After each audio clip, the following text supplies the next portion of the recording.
So what do we have here? The compelling evidence for Noah's flood by the news. Let's say what the news has to say, because they always be lying. Always. See what they have to say about Noah's flood evidence.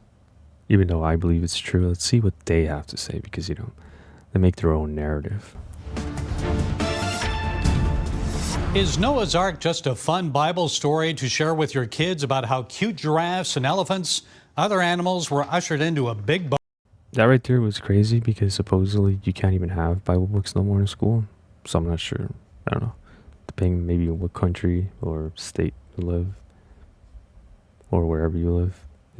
Can you read Bible books? Because now they're trying to push all this woke LGBT weirdness. They're making the rainbow look bad.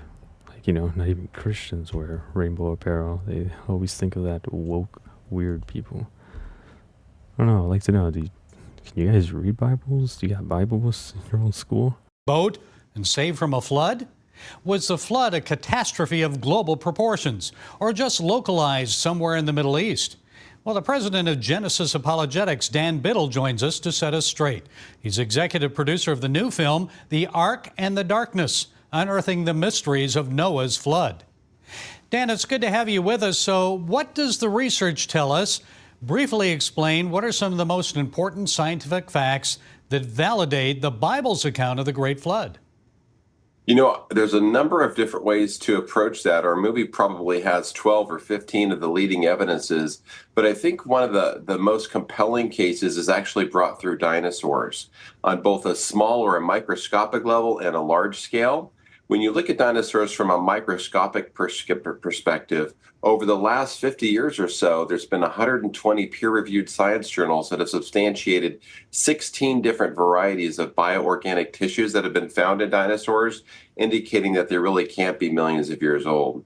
From a large scale, we just have the extent of the dinosaur fossil record. So, for example, in the middle of America, actually covering about 1/5 of continental United States, about 20%. We have the Morrison Formation, which is 13 interconnected states spanning over 600,000 square miles, and it's filled with dead dinosaurs, filled with marine life, all mixed up together. How could you do that without a worldwide flood? Because this formation's 300 feet thick, worth of a mud pancake. So a 300-foot thick mud pancake spread over 13 states. Wow, there's so many dinosaurs over there in America and in those different states. Wow, is that the biggest amounts in one place, or is there more in different places? Assuming they are, right? So, wow, that's a lot. Only screams, Noah's flood. Well, I've always found it astonishing, amazing, that some scientists reject the idea that the flood happened on a global scale when, as you say, we've got fossilized evidence of sea creatures discovered on North American mountaintops. So tell us more about that, the marine life and the fossil evidence. What's really amazing is it's not just North America. It's pretty much every continent has high mountain ranges, and there are sea life fossilized on the tops of mountaintops. You've got, Mount Everest at 29,000 feet high. There's fossilized limestone up there with marine life that just goes for spans. Most high mountain ranges have sea life from the tectonics that were going on during the flood and immediately after. So it's quite an obvious thing. It's not just America, it's every continent. Scientists have got it down to what we call the 6 SLOS mega sequences. We can now really pin what happened in the flood, the different stages that it went through, but it produced billions of dead things buried in rock layers laid down by water all over the earth. And those who doubt the biblical account point out there are about 8 million species of animals in the world, and the ark was about 1.5 football fields in length and taller than a 4-story house. So still, how could Noah possibly fit all those animals onto an ark and feed them for a year? How do you respond to that? Yes, we get that a lot. Well, let's just take a quick review of 4 different animal varieties. If you have dogs, there's 339 breeds of dogs, but they all go back to a pair of wolves, Canis lupus. If you look at the horse kind, same thing, 335 breeds of horses, but they're all interfertile. They're all the same kind.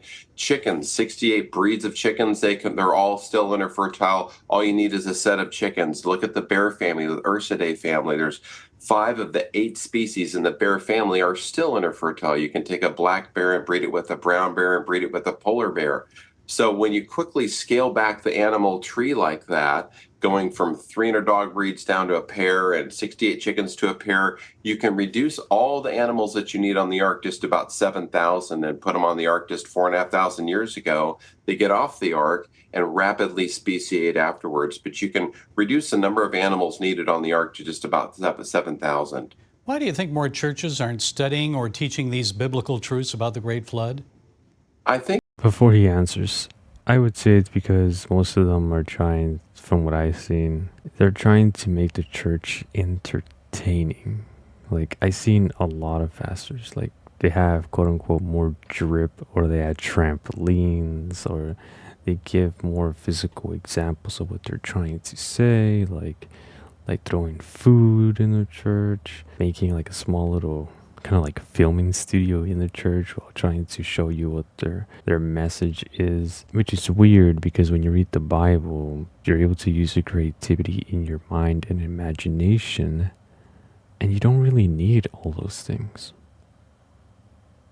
I guess now, to me, it seems like they're just trying to put a show. Because when I read the Bible, I didn't need all these things in front of me to show me what they're trying to say. No, I actually use my brain, which we all have, and our imagination, which we all have, and creativity, but more of my imagination when reading, but also using my brain. And I'm like, whoa, this is amazing to read. And you don't need a physical example like the church is doing, quote unquote, making a show. So I think they're not teaching it is because they either think it's not as cool as what they have in mind, meaning I can put a show and make and throw food and use a trampoline or do all these weird things in church than just talk about evidence. So that's what I think, but I wonder what he's going to say. I don't know. I guess just because of social media and stuff, people are more, they have TikTok minds technically. And I don't know, most people don't like reading no more. And their attention span is bad. Let's hear what this man of God, I'm assuming, has to say. I think the main reason is because their members come in and they're saturated with the world's view on biology and the age of the earth and dinosaurs, and it's such a shock effect to people to go through the learning process of releasing the world's narrative of who we are, where we came from, how we got here, and taking on and embracing the biblical narrative. It takes time and it takes the Holy Spirit to help people understand that that the Bible's version of Earth history is a true one, and to shed the world's one. And sometimes for new believers, it's a really shocking, hard thing to go through. Dan, what's the takeaway then, quickly? What do you want people to come away with after viewing the film? I think it's really straightforward. Our message is to wake people up, to help them understand that Noah's flood is real history. God judged the world in the past, and there's going to be a future judgment coming, and we want them to be ready for it. That's why we present the gospel in the film in a really strong way. Okay, where can people see the film? They can go to noahsflood.com, so plural, but without the apostrophe S, so just noahsflood.com, and you can click there to see showtimes. Ticket sales are going crazy. There's a number of theaters that are selling out, so I would recommend getting your tickets quickly, but we're in about 1,000 theaters nationwide this Wednesday, March 20th, and Thursday, the 21st only. Okay, the film is The Ark and the Darkness, Unearthing the Mysteries of Noah's Flood. Dan Biddle, thank you for being with us. We appreciate it. Thanks for having me. So it is The Ark and the Darkness. So if you want to go see it, you can probably find it somewhere. I'm probably going to go see it myself as well. But this seems that it's on theaters March 2021st only. Okay, so I guess we'll find it somewhere online. Either way, it's cool that he actually brought the Holy Spirit up, and I think it's cool. I might check this out. And yeah, the flood did happen because God judged the earth. And of course, the whole rainbow thing, it's the covenant of God. So he won't, it's like a promise. The rainbow, that's why when it rains, shows a rainbow. So God thought of everything.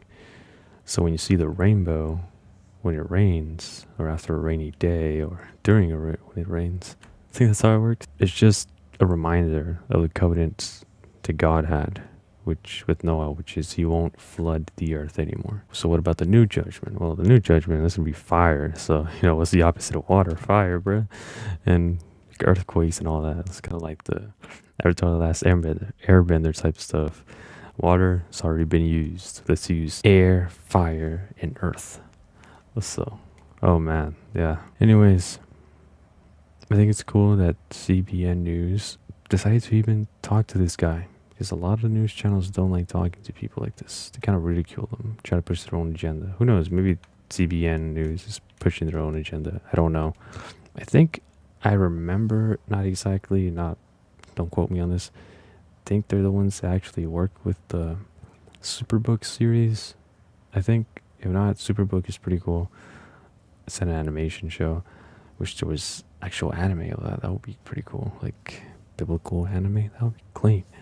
Anyways, that is compelling evidence for Noah's flood. I think this video was good. What do you think? Do you think everything he said is on the dots?